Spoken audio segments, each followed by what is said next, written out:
शीतल आणि आज आम्ही चाललो होतो राधानगरीला। आम्ही तिकडे लेटच पोहोचलो होतो, पण तिथं पोहोचल्यानंतर गेस्ट हाऊस समोरचं दृश्य बघून सगळ्यांचा थकवा गायब।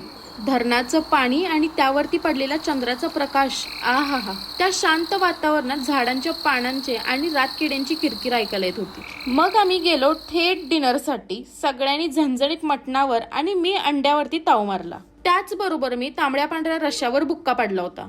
आम्हा कोल्हापूरकरांसाठी पांढरा रस्सा म्हणजे फक्त पांढरा रस्सा नाहीये, ती एक भावना आहे। जेवण एवढं जोरात झालं होतं की पोट फुल टाईट झालं होतं। मग थोडं चालायला बाहेर पडलो आणि तिकडे आमची चिल्लर पार्टी त्यांच्याच खेळण्याच्या नादात होती। त्यांच्या मस्तीने वातावरण अजून रंगात आलं।